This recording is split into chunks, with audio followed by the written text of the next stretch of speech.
బులెటిన్లో డీటెయిల్స్ చూస్తే కడపగడ్డ తెలుగుదేశం పార్టీ అడ్డా అని కడప ప్రజలు నిరూపించారని టీడీపీ అధినేత ఏపీ సీఎం చంద్రబాబు అన్నారు. తెలుగుదేశం పార్టీ ఎంతో ప్రతిష్టాత్మకంగా నిర్వహిస్తున్న మహానాడు కార్యక్రమం కడప గడపలో అంగరంగ వైభవంగా జరిగింది. టీడీపీ శ్రేణులు ఒక పండగలా జరుపుకునే మహానాడు మహోత్సవంలో భాగంగా మూడో రోజు చివరి రోజు కావడంతో భారీ బహిరంగ సభను నిర్వహించారు.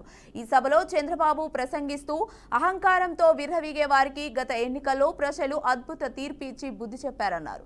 టెర్రరిస్టులు దేశానికి ఎంత ప్రమాదమో ఆర్థిక ఉగ్రవాదులు కూడా అంతే ప్రమాదమని వైఎస్ జగన్ను ఉద్దేశించి విమర్శించారు. ఉమ్మడి కడపలో 10కి 7 స్థానాల్లో గెలిచామన్న ఆయన వచ్చే ఎన్నికల్లో 10కి 10 స్థానాలు గెలుచుకుంటామని ధీమా వ్యక్తం చేశారు. తెలుగుదేశం పార్టీ అడ్డా అది నిరూపించడానికే ఇక్కడ పెట్టాం. అహంకారంతో విర్రవీగే వారికి ఎన్నికల్లో కడప జిల్లా ప్రజలు అద్భుత చైతన్యంతో తీర్పు చెప్పారు. ఈ ఎన్నికల్లో ఒక కడపే కాదు, రాష్ట్రం ప్రతి ప్రాంతం అద్భుతమైన విజయాన్ని సాధించాం. యువగళం నాయకుడు నారా లోకేష్కి 92,000 మెజారిటీ వచ్చింది.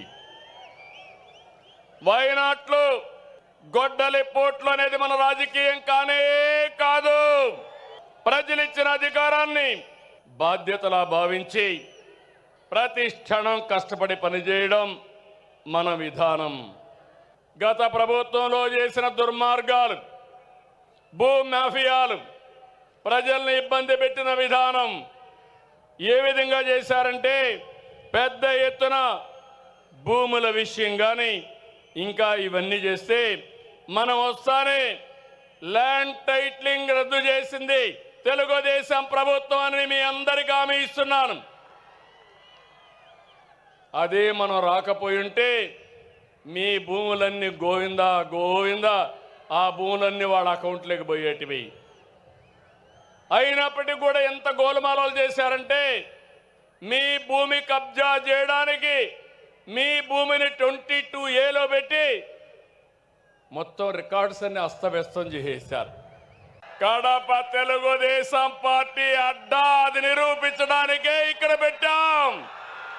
అహంకారంతో విర్రవీగే వారికి ఎన్నికల్లో కడప జిల్లా తెలుగుదేశం జెండా పీకేస్తామన్నారు, పార్టీ లేకుండా చేస్తామన్నారు. కానీ వారే అడ్రస్ లేకుండా పోయారని టీడీపీ జాతీయ ప్రధాన కార్యదర్శి మంత్రి నారా లోకేష్ అన్నారు. తెలుగుదేశం పార్టీ ఎంతో ప్రతిష్టాత్మకంగా నిర్వహిస్తున్న టీడీపీ మహానాడు కార్యక్రమం కడప గడపలో అంగరంగ వైభవంగా జరిగింది. టీడీపీ శ్రేణులు ఒక పండుగలా జరుపుకునే మహానాడు మహోత్సవాల్లో భాగంగా మూడో రోజు చివరి రోజు కావడంతో భారీ బహిరంగ సభను నిర్వహించారు.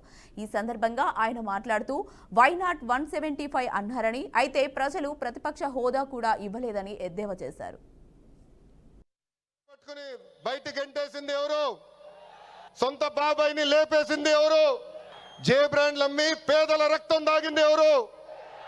బల్ల కింద ఉన్న ఎర్ర బటన్ నొక్కి ప్రజల్ని బాధింది ఎవరు? ఎర్రబు కంటే ఒకడికి గుండుపోటు వచ్చింది. ఎర్రబు కంటేనే ఒకడు బాత్రూంలో కాలు జారి చెయ్యి ఎర్రగొట్టుకున్నాడు. ఇంకొకడు ఏమయ్యాడో మీ అందరికి తెలుసు. అర్థమైందా రాజా? అర్థమైందా రాజా? సమాజమే దేవాలయం, ప్రజలే దేవుళ్ళు అన్నారు అన్న ఎన్టీఆర్.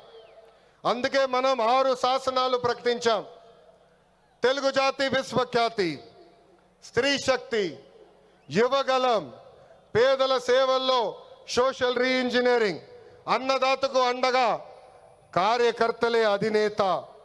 పాలిట్ బ్యూరో సభ్యుల దగ్గర నుంచి, వేదికమైన పెద్దల దగ్గర నుంచి ఇక్కడున్న కార్యకర్తల వరకు ఈ 6 శాసనాలు మన శ్వాసగా బతకాలని ఈ సభాముఖంగా మిమ్మల్ని అందరినీ కోరుకుంటూ, మనకి ప్రజలు ముఖ్యం, వాళ్ళ ఆనందం వాళ్ళ సంతోషం ముఖ్యం.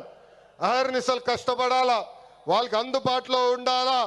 తిరిగి 2029లో మళ్ళీ కూటమి ప్రభుత్వాన్ని గెలిపించాలని ఈ సభాముఖంగా కార్యకర్తలందరూ తెలుపుకుంటూ, ఎప్పుడు మా ఇంటి తలుపు మీకోసం తెరిచుంటాయి.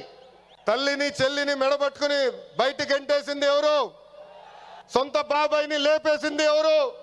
జే బ్రాండ్లు అమ్మి పేదల రక్తం దాగింది ఎవరు? బల్ల కింద ఉన్న ఎర్ర బటన్ నొక్కి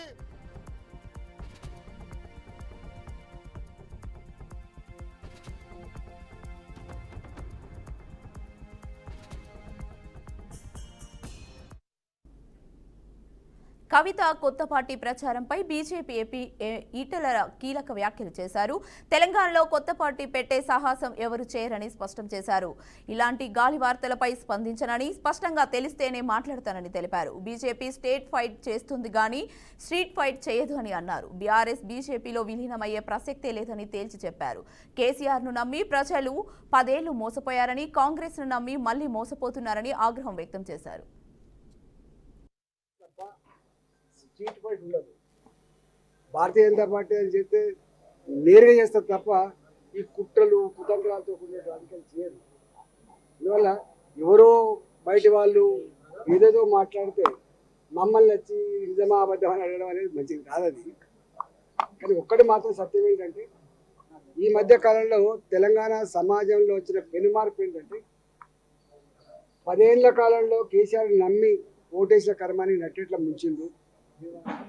10 నెలలకే రేవంత్ రెడ్డి సర్కారు కూడా మమ్మల్ని నిండా ముంచింది. ఇక లాభం లేదు, వీళ్ళకిద్దరికి ఓటు వేయద్దు, ఓటు వేయాల్సింది మాత్రం బీజేపీకి అనేటువంటి భావన స్పష్టంగా ఉంది. రేపు ఈ అప్పుల ఊపి నుంచి బయటపడాలంటే, ఇవాళ శరవేగంగా ఈ నగరం అభివృద్ధి చెందాలంటే, తెలంగాణ అభివృద్ధి చెందాలంటే భారతీయ జనతా పార్టీ వస్తేనే సాధ్యమైందన్న భావన మాత్రం స్పష్టంగా పడతాం.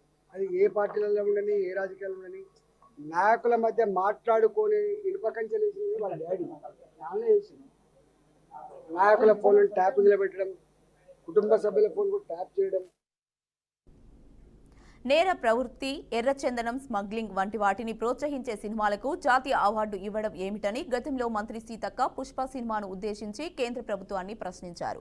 అయితే తాజాగా తెలంగాణ ప్రభుత్వం ఆధ్వర్యంలో గద్దర్ ఫిలిం అవార్డులను ప్రకటించారు.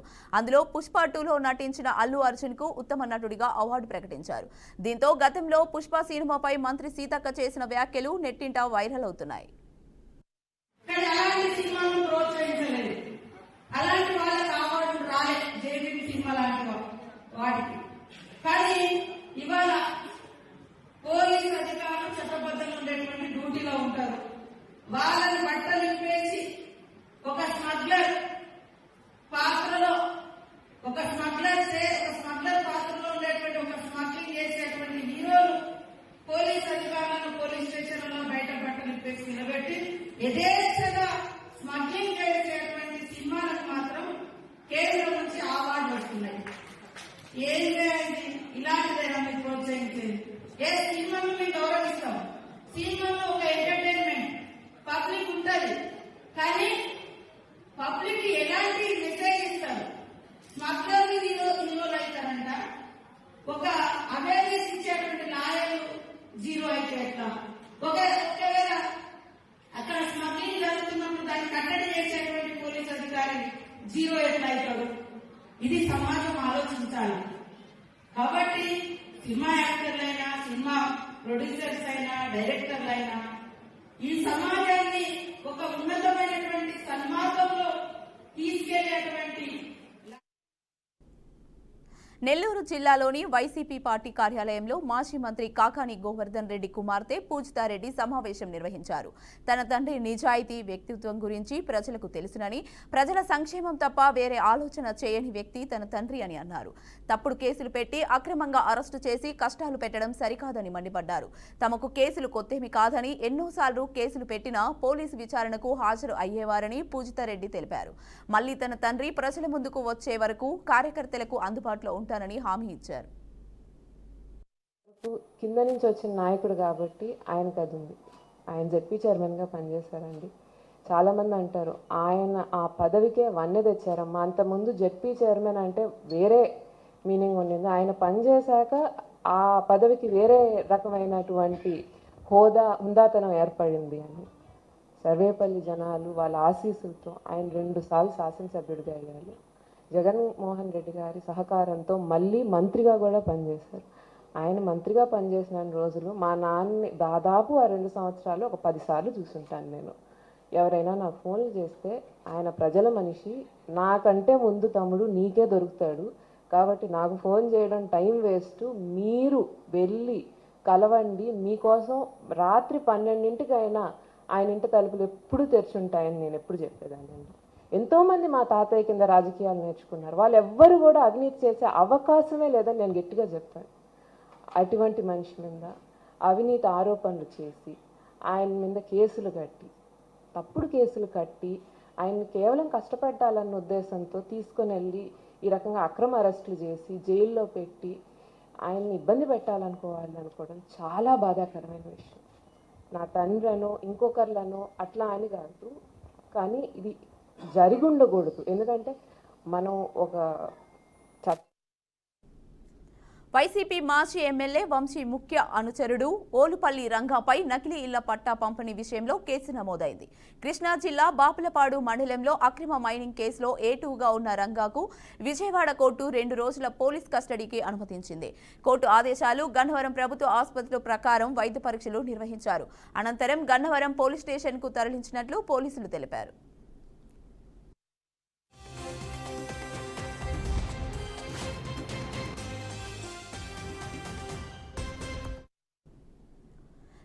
సిద్దిపేట జిల్లా మిడిదొడ్డి మండలంలో విషాదం చోటు చేసుకుంది. అల్వాల గ్రామానికి చెందిన బీడ కనకయ్య ట్రాక్టర్లో వ్యవసాయ పనులు చేస్తుండగా ట్రాక్టర్పై కూర్చున్న తన కుమారుడు వికాస్ రోటోవేటర్ కింద పడి మృత్యువాత పడ్డాడు. వెంటనే గమనించిన కనకయ్య తన కుమారుని కాపాడుకునే ప్రయత్నం చేసినప్పటికీ లాభం లేకపోయింది. రోటోవేటర్ కింద పడిన వికాస్ కాలు నుజ్జు కావడంతో పాటు తలకు బలమైన గాయం కావడంతో అక్కడికక్కడే మృతి చెందాడు. దీంతో వికాస్ తల్లిదండ్రులు కన్నీరు మున్నీరయ్యారు. విషయం తెలుసుకున్న పోలీసులు ఘటన స్థలానికి చేరుకొని కేసు నమోదు చేశారు. వికాస్ మృతితో అల్వాల గ్రామంలో విషాద ఛాయలు అలుముకున్నాయి. ఉదయం మిడిదొడ్డి మండలం అల్వాల గ్రామంలో రైతు కనకరాజు కౌలు పొలం గుడ్డంలో దున్నుతుండగా వాళ్ళ భార్య కొడుకుతోటి అక్కడికి వచ్చిన సమయంలో కొడుకు మారం చేసిందని చెప్పేసి ట్రాక్టర్పై ఎక్కించుకొని దున్నుతుండగా తండ్రి అజాగ్రత్త వలన కొడుకు ట్రాక్టర్ పై నుండి జారిపోయి రోటోవేటర్లో ఇరుక్కొని రక్తగాయాలతోటి అక్కడనే ఉదయం 8 గంటల అందాజ సమయంలో చనిపోయిందని చెప్పేసి తల్లి లావణ్య ఫిర్యాదు మేరకు పోలీసులు కేసు నమోదు చేసి పరిశోధన స్టార్ట్ చేశారు. ఉదయం మిడిదొడ్డి మండలం అల్వాల గ్రామంలో రైతు కనకరాజు కౌలు పొలం గుడ్డంలో దున్నుతుండగా వాళ్ళ భార్య కొడుకుతోటి అక్కడికి వచ్చిన సమయంలో కొడుకు మారం చేసిందని చెప్పేసి ట్రాక్టర్పై ఎక్కించుకొని సూర్యాపేటలో సంచలనం సృష్టించిన పిల్లల అక్రమ రవాణా ముఠాగట్టును పోలీసులు రట్టు చేశారు. సూర్యాపేట ఎస్పీ నరసింహ సమావేశం నిర్వహించి కేసు వివరాలను వెల్లడించారు. ఈ ముఠాకు చెందిన 13 మంది సభ్యులను అదుపులోకి తీసుకున్నామని వెల్లడించారు. ఇప్పటి వరకు 28 మంది చిన్నారులను అక్రమంగా రవాణా చేసినట్లు గుర్తించామన్నారు. 10 మంది చిన్నారులను పోలీసులు సురక్షితంగా గుర్తించి అదుపులోకి తీసుకున్నారు. అరెస్ట్ అయిన 13 మంది నిందితులను కోర్టు రిమాండ్కు తరలించినట్లు వెల్లడించారు. కాకుండా చట్టానికి అతీతంగా చట్టాన్ని అధిగమించి వీళ్ళు దత్తత తీసుకోవడానికి ప్రయత్నం చేసినారు. సో ఈ దత్తత తీసుకోవడానికి ప్రయత్నం చేసే క్రమంలో ఈ ముఠా అనేది ఈ పిల్లల్ని ఎక్కడి నుంచి తీసుకొస్తారు. ముఖ్యంగా మనం ఈరోజు మనకు వచ్చినటువంటి ప్రాథమిక సమాచారం ప్రకారం ఈ ముఠా మొత్తం కూడా పిల్లల్ని మనకు గుజరాత్ రాష్ట్రంలో అహ్మదాబాద్, ముంబై, మహారాష్ట్ర పరిసర ప్రాంతాల నుంచి మనకు తీసుకొచ్చి అక్కడ 5 నుంచి 10 లక్షల రూపాయలకి ఆ పిల్లల్ని వాళ్ళని వేరియస్ దొంగతనం ద్వారానా ఇంకా ఏ విధంగా అనేది మనకు ఫర్దర్ ఇన్వెస్టిగేషన్లో తెలుస్తుంది. వాళ్ళని తీసుకొచ్చిన తర్వాత ఇక్కడ ఈ మీడియేటర్ ఉన్నటువంటి మూట ఇక్కడ ఉన్నటువంటి లోకల్ నీడీ ఉన్న పేరెంట్స్కి అమ్మడం ద్వారా ఒక 2 లక్షల రూపాయల దాకా కమిషన్. ఈ విధంగా అందరూ కూడా వివిధ స్టేజిల్లో వాళ్ళ కమిషన్కు ఆశపడి ఈ యొక్క ఇల్లీగల్ అడాప్షన్ అనేటువంటి దాన్ని ప్రోత్సహిస్తూ వస్తున్నారు. కాబట్టి ఈరోజు మనకు ఈ యాదగిరి, ఉమారాణి అనే ఇద్దరిని నేరస్తులను తీసుకొని వాళ్ళ ద్వారా వాళ్ళు ఇచ్చినటువంటి సమాచారం ద్వారా మనకు ఇక్కడ చూపబడినటువంటి తూర్పుగోదావరి జిల్లా దేవరపల్లిలో అక్రమంగా తరలిస్తున్న గంజాయిని పోలీసులు స్వాధీనం చేసుకున్నారు. ఒడిశా రాష్ట్రంలోని మల్కన్గిరి నుంచి హైదరాబాద్కు తరలిస్తున్న 730 కేజీల గంజాయిని పోలీసులు పట్టుకున్నారు. దీని విలువ సుమారుగా 22 లక్షల రూపాయలు ఉంటుందని అంచనా. Lorry driver curry Srisailam cinema తరహాలో వెనక సీటు వెనకాల రహస్య క్యాబిన్లో 18 మూటాల్లో గంజాయిని దాచాడు. నిందితుడిని అదుపులోకి తీసుకున్న పోలీసులు అతని వద్ద నుంచి 1000 రూపాయల నగదు, ఒక సెల్ ఫోన్ స్వాధీనం చేసుకున్నారు.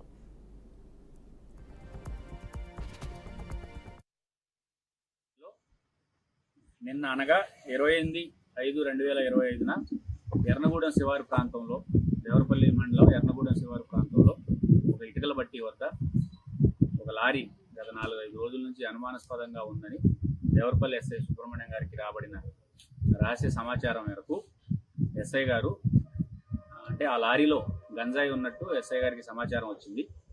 ఎస్ఐ గారు NDPS యాక్ట్ ప్రకారం ప్రొసీజర్ అంతా ఫాలో అయ్యి మధ్యవర్తుల్ని, MRO గారిని అందరినీ తీసుకొని నిన్న మధ్యాహ్నం ఆ ఎర్నగూడెం ఇటుకల బట్టి దగ్గరికి వెళ్ళి ఆ లారీని ప్రొసీజర్ ప్రకారం సెట్ చేసి మధ్యవర్తుల సమక్షంలో సెట్ చేసి లారీలో ఒక రహస్య క్యాబిన్లో లారీ డ్రైవర్ వెనకాల లోడ్ వేసుకునే దానికి మధ్యలో సుమారు 2 అడుగుల వెడల్పు 5.5 అడుగుల పొడవుతో ఒక క్యాబిన్, ఈ మధ్యకాలంలో అలా రహస్యంగా గంజాయి తరలిస్తున్నట్టు మన పేపర్లో కొన్ని స్టేషన్లో కేసులు చూసాం. ఆ రహస్య క్యాబిన్లో గంజాయి ఉన్నట్టు ఎస్ఐ గారు కనుక్కొని ఈ కర్రీ శ్రీశైలం అని ముసుగేస్తున్న వ్యక్తి కర్రీ శ్రీశైలం, ఇతను హైదరాబాద్ చెందిన వ్యక్తిని అక్కడే అదుపులో తీసుకొని ప్రొసీజర్ ప్రకారం కాటాయేగా 730 కిలోల 100 గ్రాముల గంజాయి ఆ రహస్య క్యాబిన్లో లారీలో దొరికింది. దాంతోపాటుగా ఒక జియో కీప్యాడ్ ఫోను, ఒక 1000 రూపాయల నగదు కూడా ఆ ముద్దాయి దగ్గర ఎస్ఐ గారు ఖమ్మం జిల్లా కలెక్టరేట్ కార్యాలయంలో ఉప ముఖ్యమంత్రి బట్టి విక్రమార్క, సహచర మంత్రులు తుమ్మల నాగేశ్వరరావు, పొంగులేటి శ్రీనివాసరెడ్డితో మంత్రి కోమటిరెడ్డి వెంకటరెడ్డి అధికారులతో సమీక్షా సమావేశం నిర్వహించారు. ధాన్యం కొనుగోలు, వానాకాలం సాగు, విత్తనాలు, ఎరువులు, ఇందిరమ్మ ఇండ్లు, భూభారతి తదితర అంశాలపై సమీక్షించారు. పైలట్ ప్రాజెక్టు కింద మంజూరు చేసిన ఇందిరమ్మ ఇండ్లను అధికారులు ర్యాండమ్గా చెక్ చేయాలన్నారు. నకిలీ విత్తనాలపై తీసుకుంటున్న చర్యలను వెంటనే పత్రికలు, మీడియా ద్వారా ప్రజలకు తెలియజేయాలని కోరారు. ప్రభుత్వ ఆసుపత్రిలో ప్రసవాల సంఖ్య పెరిగేలా చూడాలని అధికారులకు సూచించారు. రాష్ట్రంలోని పేదలకు సన్నబియ్యం సరఫరా చేస్తున్నామని, ఆర్థిక వ్యవస్థ బాగు చేస్తూ ఇందిరమ్మ ఇండ్ల పథకం అమలు చేస్తున్నామని అన్నారు. యంగ్ ఇండియా సమీకృత గురుకులాల నిర్మాణం పనులు 200 కోట్లతో ప్రభుత్వం మంజూరు చేసిందని అన్నారు.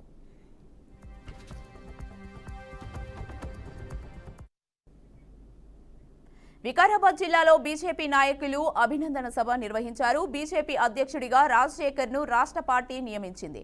ఈ సభకు ముఖ్య అతిథిగా చేవెళ్ల ఎంపీ కొండ విశ్వేశ్వర్రెడ్డి, కార్యవర్గ సభ్యుడు రమేష్ కుమార్ హాజరయ్యారు. జిల్లాలో అందరినీ సంఘటితం చేసి పార్టీని ముందుకు తీసుకెళ్తానని రాజశేఖర్ అన్నారు. అనంతరం ఎంపీ కొండ విశ్వేశ్వర్రెడ్డి ప్రతిపక్ష పార్టీపై ఘాటు వ్యాఖ్యలు చేశారు. బీజేపీ కార్యకర్తలు పార్టీ సిద్ధాంతాల మీద అవగాహన పెంచుకోవాలని అన్నారు. అవగాహన కంటే కరుడుగట్టిన కాంగ్రెస్ని కూడా మన వైపు తిప్పుకోవచ్చని ఎంపీ విశ్వేశ్వర్రెడ్డి ధీమా వ్యక్తం చేశారు. ఏ కార్యక్రమంలో అయినా ఒక పని చేయాలన్నారు.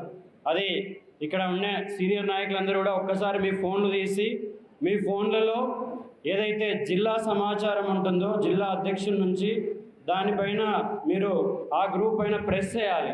ప్రెస్ చేస్తే దానిపైన ఒక పిన్ సింబల్ ఉంటుంది. ఒకసారి అందరూ దయచేసి సార్ నాకు ఇన్స్ట్రక్షన్ ఇచ్చారు, మెయిన్గా సమన్వయ లోపం జరుగుతుంది, ఎన్నో కార్యక్రమాలు పార్టీ రోజు ఇస్తుంది, మనకి ఊపిరి తిప్పుకునేటువంటి కార్యక్రమాలు అవుతున్నాయి, ఒక కార్యక్రమం ముగించేలోపు ఇంకో కార్యక్రమం వస్తుంది, కాబట్టి సమన్వయ లోపం ఉండకూడదంటే అందరూ ఒకసారి మీ ఫోన్లో జిల్లా సమాచారం కానీ లేదా ఎంపీ గారి ముఖ్య వ్యక్తుల నుంచి సమాచారం మీరు పిన్ నొక్కితే ఆ గ్రూప్ మీ వాట్సాప్లో పైన ఉంటుంది.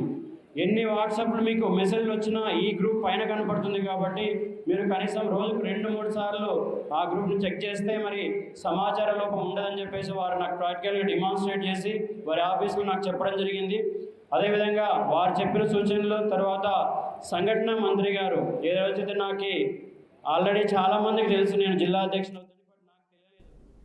హైదరాబాద్లో నాటు తుపాకులు విక్రయిస్తున్న ఇద్దరు వ్యక్తులను పోలీసులు అరెస్టు చేశారు. నిందితులు ఉత్తరప్రదేశ్కి చెందిన మహమ్మద్ జీషన్, మహమ్మద్ అమీర్గా గుర్తించినట్లు కమిషనర్ సుధీర్ బాబు తెలిపారు.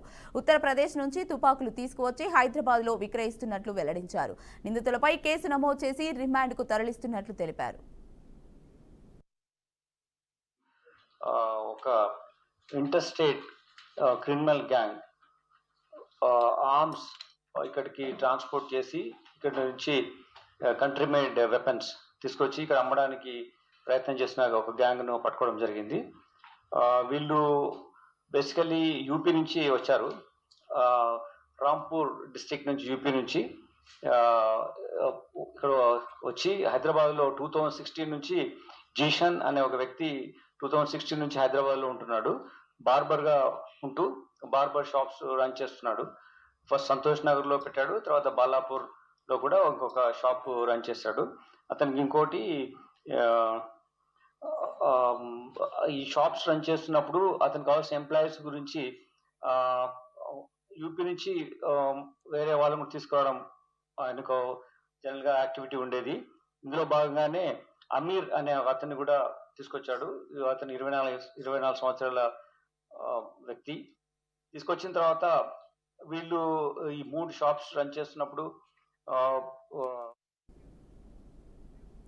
శ్రీకాకుళం జిల్లా పలాస లక్ష్మీపురం టోల్ ప్లాజా వద్ద లారీ ఓనర్ అసోసియేషన్ సభ్యులు ఆందోళన చేపట్టారు. టోల్ సిబ్బంది వైఖరిపై అసంతృప్తి వ్యక్తం చేస్తూ ప్రభుత్వ దృష్టికి తీసుకెళ్లేలా నిరసన తెలిపారు. విజయవాడకు చెందిన ఓ లారీ జార్ఖండ్ నుండి కాకినాడకు వెళ్తుండగా టోల్ సిబ్బంది ఓవర్లోడ్ ఉందంటూ లారీని నిలిపివేశారు. దీంతో కాష్బుగ్గా పోలీస్ స్టేషన్కు తరలించి డ్రంక్ అండ్ డ్రైవ్ పరీక్ష నిర్వహించారు. మద్యం సేవించలేదని నిర్ధారణ కాగా రాత్రివేళ డ్రైవర్ను వదిలిపెట్టినట్టు లారీ యజమాని పేర్కొన్నారు. టోల్ వద్ద లారీ నిలిపివేయడంతో గమ్యస్థానానికి రవాణా ఆలస్యమై నష్టాలు చవిచూశామని లారీ యజమాని వాపోయారు.